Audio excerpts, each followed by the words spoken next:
આગળની વાત હવે ક્ષત્રિય સંકલન સમિતિમાં પણ કંઈ જ સમૂહસૂત્રું ન ઉતરતું હોવાના એંધાણ વર્તાઈ રહ્યા છે। સંકલન સમિતિના સભ્ય પીટી જાડેજાની કથિત ઓડિયો ક્લિપ હાલમાં વાયરલ છે, જેમાં પીટી જાડેજાએ સંકલન સમિતિને ધમકી આપ્યાનો દાવો છે। તેમણે એવો દાવો કર્યો હતો કે તે હવે સંકલન સમિતિની સાથે નથી। મર્યાદા છે ને એ ચોકી જઈશું હો। સંકલન સમિતિ તમે થાય કરી લેજો। કાલે ખુલ્લેઆમ મેદાનમાં આવું છું, ખુલ્લેઆમ।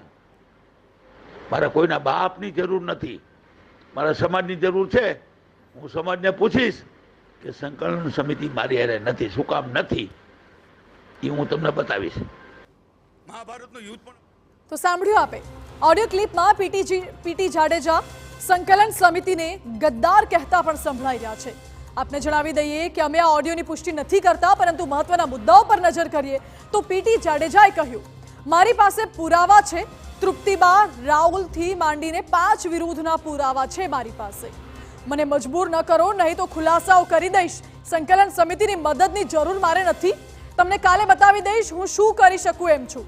સમાજ તો એટલો ક્રોધમાં છે કે રોકવો મુશ્કેલ છે।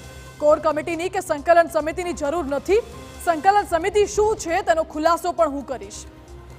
તમે ગદ્દાર છો, સંકલન સમિતિ ગદ્દાર છે તેવું પીટી જાડેજાએ કહ્યું। તમે 11 વર્ષથી દરેક જિલ્લામાં જાઓ છો, તમે હિત ને સામે હિત્યાર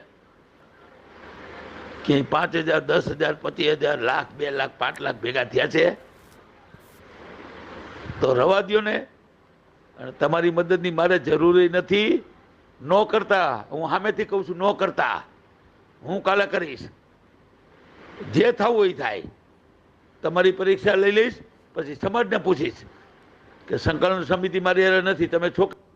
મહાભારતનું યુદ્ધ જ્યારે આ તરફ ક્ષત્રિય આગેવાન ભૂપતસિંહ જાડેજાએ પણ સંકલન સમિતિની વિરુદ્ધ નિવેદન આપ્યું અને કહ્યું કે તમે તમારા ચહેરા ચમકાવવા માટે કૃત્યો કરો છો।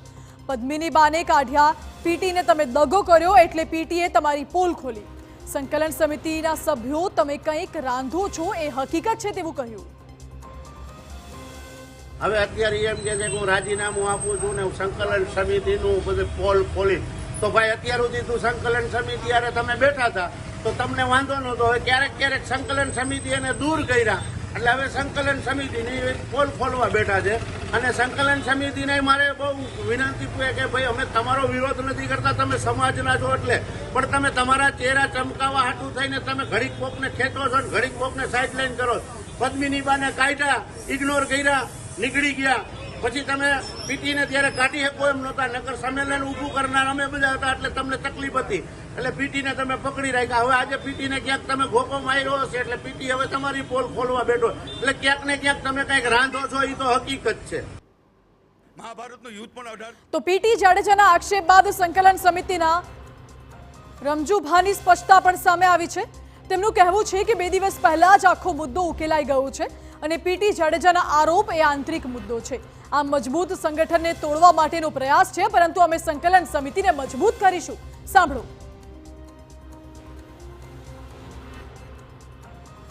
સંજોગો વસાતી જે કાંઈ એમના પોતાના ટેન્શનમાં હોય અથવા તો બિનજરૂરી વ્યક્તિઓ દ્વારા એમને જે કાંઈ પરેશાન કરવામાં આવતા હોય ફોન કરીને આપે, એના એક ચિંતામાં એ કે જે કાંઈ બોલ્યા પણ એ પ્રશ્ન આંતરિક પ્રશ્ન સંસ્થાનો હતો અને આંતરિક પ્રશ્ન 2 દિવસ પહેલાં જ પૂર્ણ થઈ ગયો છે। એમની યારે વાતચીત પણ થઈ ગઈ એટલે હવે કોઈ પ્રશ્ન રહેતો નથી। સંકલન સમિતિ એક જ છે। કોઈ પીટી જાડેજા સાહેબે રાજીનામું પણ નથી આપ્યું અને આખી સમગ્ર સંકલન સમિતિ એક જ છે અને બધા સાથે જ છીએ।